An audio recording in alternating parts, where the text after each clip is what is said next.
بسم اللہ الرحمن الرحیم الحمد للہ رب العالمین والصلاة والسلام علی سید الانبیاء والمرسلین اما بعد فاعوذ باللہ من الشیطان الرجیم بسم اللہ الرحمن الرحیم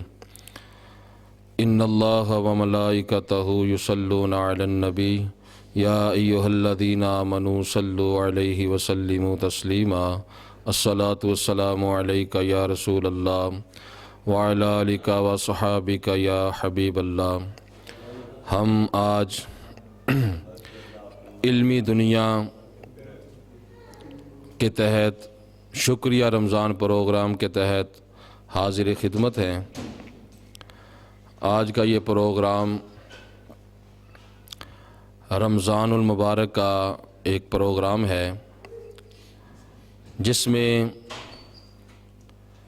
آج ہم یہ درس دینا چاہتے ہیں کہ چونکہ اللہ تبارک و تعالیٰ نے رمضان کا مہینہ ہمیں اس لیے عطا فرمایا کہ لعلکم تتقون کہ ہم متقی بن جائیں، پرہیزگار بن جائیں، تو گناہوں سے بچنا یہ پرہیزگاری ہے، اللہ تبارک و تعالیٰ کا خوف مل جانا یہ پرہیزگاری ہے۔ برادران ذی وقار، ایک ہے حقوق اللہ، اس کی ادائیگی کو لازم پکڑنا یہ بھی بے حد ضروری ہے، اور حقوق العباد جو ہیں ان کی ادائیگی کرنا یہ بھی بے حد ضروری ہے۔ تو حقوق اللہ اور حقوق العباد کو بندہ ساتھ لے کر چلے تو پھر بندے کی زندگی جو ہے وہ کامیاب زندگی کہلاتی ہے۔ تو سید عالم نور مجسم شفیع معظم صلی اللہ تعالی علیہ وآلہ وسلم نے جیسا کہ فرمایا، حدیث پاک کا مفہوم ہے کہ کامل ترین انسان، کامل ترین ایمان والا وہ ہے کہ جس کی زبان اور ہاتھ سے دوسرے مسلمان محفوظ رہیں۔ تو اب زبان اور ہاتھ سے دوسرے مسلمانوں کا محفوظ رہنا، اس کا مطلب یہ ہے کہ وہ اپنی زبان سے کوئی ایسا کلمہ نہ بولے کہ جس سے دوسرے مسلمان کی حق تلفی ہو، جس سے دوسرے مسلمان کو تکلیف ہو، اس کا نقصان ہو، نہ اس کو گالی دے، نہ اس کی غیبت کرے، نہ اس پر بہتان لگائے، اور نہ ہی اس طرح کا کوئی جملہ اس کے بارے میں کہے کہ جس سے اس کا دل ٹوٹے، اس کا دل دکھ جائے۔ یہ ہے زبان سے تکلیف دینا۔ دوسرے نمبر پر ہے ہاتھ سے تکلیف دینا۔ تو ہاتھ سے تکلیف دینے سے مراد ہے کسی کا مال چرا لینا، کسی کو ناجائز تھپڑ مار دینا، یا کسی کا گریبان پکڑ لینا، یا کسی کی عزت پر ہاتھ بڑھا لینا۔ تو ان دونوں معاملات میں برادران ذی وقار، معزز سامعین، یہ دونوں معاملات میں بندے کو احتیاط کی بہت زیادہ ضرورت ہے کہ بندہ زبان کی بے احتیاطیوں سے بچے اور اپنے ہاتھ کی بے احتیاطیوں سے بچے۔ اور جو بندہ اپنے زبان کا صحیح استعمال کرتا ہے اور اپنے ہاتھ کا جائز مقاصد میں استعمال کرتا ہے، ایسے ایمان والے بندے کے بارے میں اللہ کے رسول صلی اللہ تعالی علیہ وآلہ وسلم نے کیا فرمایا کہ وہ کامل ترین ایمان والا ہے۔ تو اس لیے ہمیں اپنے مسلمانوں کی رسپیکٹ کرنی چاہیے۔ اور ایک ضمناً میں آپ کو حدیث سناتا ہوں کہ آج دیکھیں ہماری نظر میں کعبہ معظمہ کی کتنی شان اور کتنی عظمت ہے۔ لوگ لاکھوں روپیہ لگا کر خانہ کعبہ پہنچتے ہیں، اس کا طواف کرتے ہیں، اور واقعی اس کی بڑی قدر و منزلت ہے کہ کعبہ معظمہ کو دیکھنا عبادت ہے، اس کو چھونا عبادت ہے، اور اس کی طرف دیکھ کر دعائیں مانگی جائے تو اللہ تبارک و تعالیٰ قبول فرماتا ہے۔ اتنی زیادہ عظمت ہے، لیکن ہمارے پیارے آقا صلی اللہ تعالیٰ علیہ وآلہ وسلم نے کعبہ معظمہ کو، خانہ کعبہ کو مخاطب کر کے فرمایا کہ اے کعبے، مفہوم ہے کہ تیری عزت بڑی ہے، تیرا مقام بڑا ہے،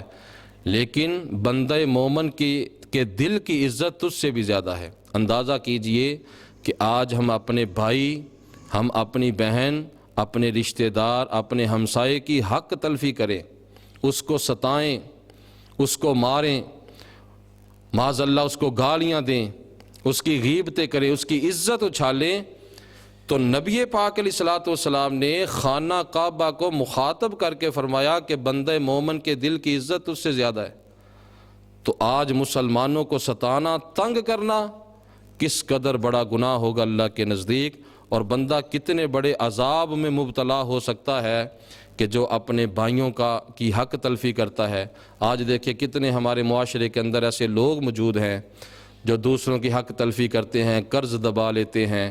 ناجائز زمینوں پر قبضہ کر لیتے ہیں، گالیاں دیتے ہیں، معاذ اللہ غیبتیں کرتے ہیں، بہتان لگا دیتے ہیں۔ تو یہ سب زبان کی بے احتیاطیاں، اور اس سے دوسرے مسلمان کو تکلیف پہنچتی ہے۔ برادران عزیز وقار، اللہ کے رسول صلی اللہ تعالیٰ علیہ وآلہ وسلم نے صحابہ کرام علیہم رضوان سے فرمایا کہ اے صحابہ، جانتے ہو غریب کس کو کہتے ہیں؟ ہمارے نزدیک بھی غریب اس کو کہتے ہیں جس کے پاس روپیہ پیسہ نہ ہو۔ صحابہ کرام نے عرض کی یا رسول اللہ کہ جس کے پاس درہم و دینار نہ ہو وہ غریب ہوتا ہے؟ تو آقا علیہ الصلوۃ والسلام نے جو غریب کا مفہوم بیان فرمایا غریب تو وہ ہے کہ جو قیامت والے دن اللہ کی بارگاہ میں پیش ہوگا نیکیاں لے کر۔ وہ نیکیاں لے کے اللہ کی بارگاہ میں پہنچا، ایک دعوے دار آ گیا کہ یا اللہ اس نے مجھے گالی دی تھی، اب اللہ تبارک و تعالیٰ اس کی نیکیاں کچھ اس کے پلڑے میں ڈال دے گا۔ ایک اور دعوے دار آ جائے گا کہ یا اللہ اس نے میرا قرض دبا لیا تھا، اللہ پھر اس کی کچھ نیکیاں لے کے اس کے پلڑے میں ڈال دے گا۔ اب یہ نبی پاک علیہ الصلوۃ والسلام فرما رہے ہیں کہ دعوے دار آتے رہیں گے اور اس کی نیکیاں اللہ تعالیٰ ان کے پلڑے میں ڈالتا رہے گا، بالآخر اس کی نیکیاں ختم ہو جائیں گی اور گناہ باقی رہ جائیں گے، دعوے دار ابھی باقی ہوں گے۔ پھر رب تعالیٰ کیا فرمائے گا؟ پھر کیا کرے گا کہ ان کے گناہ اس کے پلڑے میں ڈالنا شروع کر دے گا۔ اب یہ جو نیکیاں لے کے رب کی بارگاہ میں پہنچا، اب اس نے لوگوں کے ساتھ ظلم اور زیادتی کرنے کی وجہ سے قیامت والے دن اپنی ساری نیکیاں ان کے پلڑے میں ڈال بیٹھا، اور ساری نیکیاں جو ہیں ادھر چلی گئیں، اور اس کے پلڑے میں صرف گناہ ہی گناہ باقی رہ گئے، اور بالآخر اللہ تعالیٰ اس بندے کو جہنم میں پھینک دے گا۔ تو برادران عزیز وقار، معزز سامعین، سوچئے کہ لوگوں کی حق تلفی کرنا، ان کا قرض دبا لینا، ان کو گالیاں دینا، ان پر بہتان لگانا، ان کی غیبتیں کرنا، تو یہ جو اللہ تعالیٰ نے رمضان ہمیں دیا کہ ہم متقی بن جائیں، تو یہ بھی تقوی کی قسم ہے کہ بندہ حقوق العباد کا خیال رکھے۔ صرف نمازیں پڑھ لینا، صرف روزے رکھ لینا ہی عبادت نہیں، بلکہ اپنے مسلمانوں کے حقوق ادا کرنا، بھائیوں کے، بہنوں کے، رشتہ داروں کے، ہمسایوں کے، اور ان کے ساتھ تعلقات ایسے بنا کے رکھے جائیں کہ ان کو ہمارے تعلقات سے فائدہ ہو، دنیاوی لحاظ سے، دینی لحاظ سے، اور ان کا نقصان نہ کریں۔ یہ ہمارا دین ہمیں بتاتا ہے، اور یہ ہے لعلکم تتقون۔ اس کا مقصد ہے کہ روزے ہمیں یہ بتانے آتے ہیں اور یہ سکھانے آتے ہیں کہ ہم متقی پرہیزگار بن جائیں۔ اللہ تعالیٰ کی عظیم اور پاک اور بلند بارگاہ میں دعا ہے کہ خالق کائنات جل جلالہ ہم سب کو صحیح معنوں میں متقی بنا دے، اور اللہ تبارک و تعالیٰ صحیح معنوں میں ہمیں حقوق اللہ کا خیال رکھنے کی بھی اور حقوق العباد کا خیال رکھنے کی بھی اللہ تبارک و تعالیٰ ہمیں توفیق عطا فرمائے۔ آمین بجاہ النبی الامین۔ رمضان پروگرام شکریہ ضلع گوجرانوالا لدے والا وڑیچ افضل ٹاؤن محلہ مسجد بہار مدینہ کے اندر یہ پروگرام چل رہا ہے۔ نعت رسول مقبول صلی اللہ علیہ وسلم پیش کر رہے ہوں آپ کی خدمت دے، ذرا سنیے۔ عرض کی تھی جبریل سدرات جا کے، اٹھو آپ کے رب کا پیغام آ گیا ہے۔ عرض کی تھی جبریل سدرات جا کے، اٹھو آپ کہ رب کا پیغام آ گیا ہے سواری کرن ਲਈ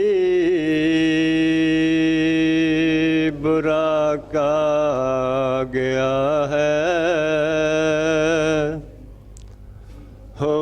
ਵਾਗਾਂ ਫੜਨ ਲਈ ਗੁਲਾਮ ਆ ਗਿਆ ਹੈ ਅਰਜ਼ ਕੀਤੀ ਜਬਰੀਲ ਸਿਦਰਾਤ ਜਾ ਕੇ اٹھو آپ کے رب کا پیغام آ گیا ہے خدا جان کیسی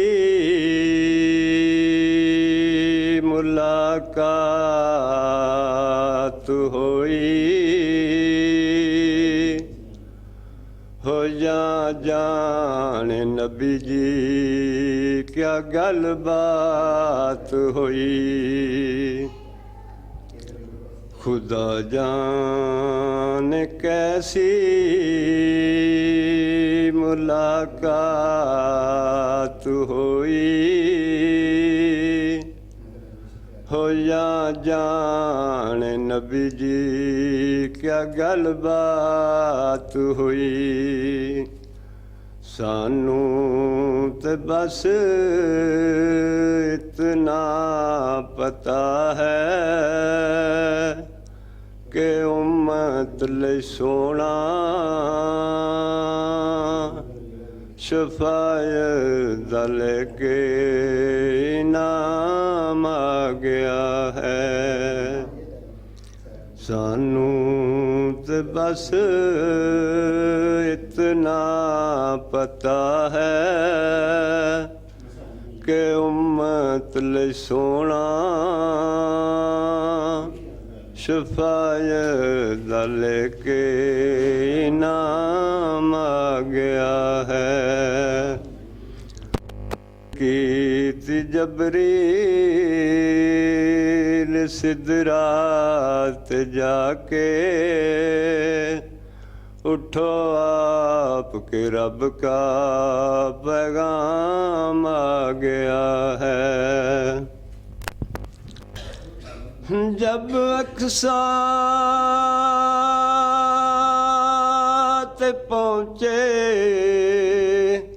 محمد پیارے تعظیم کرن لئی نبی آئے سارے جب اقصیٰ تے پہنچے محمد پیارے تعظیم کرن لئی نبی آئے سارے آدم نے نبیاں کو فرمان کیتا صفاں ٹھیک کر لو امام آ گیا ہے آدم نے نبیاں کو فرمان کیتا صفاں ٹھیک کر لو امام آ گیا ہے عرض کیتی جبریل سدرات جا کے اٹھو آپ کے رب کا پیغام